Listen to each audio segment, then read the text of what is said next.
어느 날 TV에서 대담 프로를 보고 있다가 나도 모르게 눈물이 났습니다. 한 여자 연예인이 자신의 어린 시절 이야기를 했습니다. 연예인이지만 아주 안정되고 사람들이 부러워하는 그런 좋은 가정을 꾸리면서 살아가고 있는 사람이었습니다. 사회자가 묻습니다. 유명한 인기인이면서 어떻게 그렇게 안정되고 편안하게 가정을 이끌어갈 수 있느냐고, 그 비결이 무엇이냐고. 대답은 이렇습니다. 자신은 아주 어릴 때부터 참는 아이였고 다른 사람을 먼저 생각하는 그런 아주 좋은 아이였다는 것입니다. 하지만 그것이 어릴 때는 물론이고 지금 어른이 되어서도 자신에게 너무나 큰 짐이라고 했습니다. 위로 오빠가 하나 있었습니다. 발달 장애인이었습니다. 언제부터인지 기억할 수는 없지만 어릴 때부터 우리 오빠는 좀 특별해 하는 생각을 가지고 있었습니다. 내가 오빠를 돌봐야 되겠구나, 내가 책임져야 하는구나, 이런 생각을 가지고 있었다는 것입니다. 또 엄마가 아픈 오빠 때문에 이미 힘이 든데 자기까지 짐이 되면 안 되지 하는 생각까지 하게 되었습니다. 그래서 무엇을 할 때마다 늘 엄마를 힘들게 하면 안 돼, 엄마를 힘들게 하면 안 돼 하는 마음을 먼저 가지게 되었다는 것입니다. 하고 싶은 말도 참고, 가지고 싶은 것이 있어도 말하지 않고, 친구들하고 문제가 생겨도 지금 내가 싸우면 우리 엄마가 힘들어지겠지? 그래서 양보하고, 그래서 자신의 이 착한 성품은 약하고 아팠던 오빠 덕이었다고 그렇게 하면서 웃고 있습니다. 동시에 철이 들면서 자신이 오빠 때문에 지금 피해를 보고 있고 희생을 당하고 있다는 생각도 자주 했다는 것입니다. 아무한테도 내색하지 못했지만. 그런데 결혼을 하고 자신의 딸을 낳았습니다. 어느 날 보니까 자신의 아이가 어릴 때 자기 모습하고 똑같은 행동을 하고 있습니다. 순간 이 아이는 아픈 오빠가 없는데 왜 나처럼 생각하고 나처럼 행동하지? 아이의 모습을 보면서 안쓰러운 마음이 들었습니다. 참고 양보하고 그렇게 사는 것이 얼마나 힘든데, 이 아이도, 내 아이도 나 자신처럼 힘들게 살지 않을까 깜짝 놀랐다는 것입니다.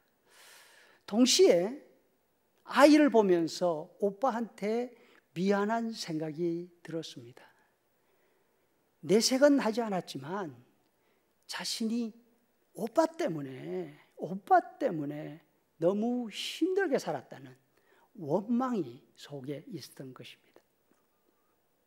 오빠 이야기를 꺼내면서 얼굴에 눈물이 주르륵 흐릅니다. 더 이상 말을 잇지 못하고 손으로 얼굴을 감싸들이만 무릎에 얼굴을 파묻고 웁니다.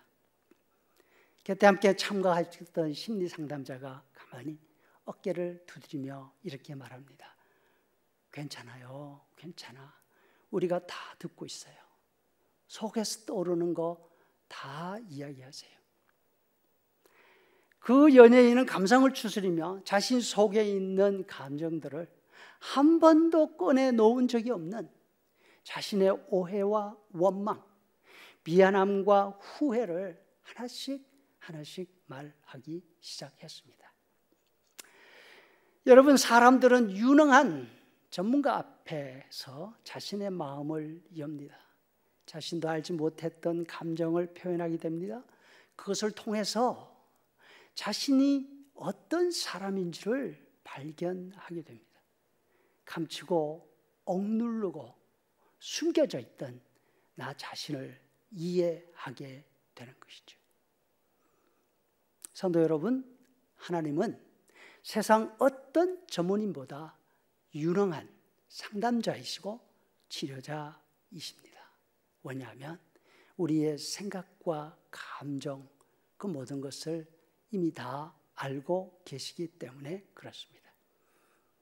우리가 하나님 앞에 제대로 서기만 한다면 우리 속에 담겨 있는 감정들, 아무에게도 해보지 않은 이야기들, 분노, 부끄러움을 하나님 앞에 쏟아 놓을 수가 있습니다.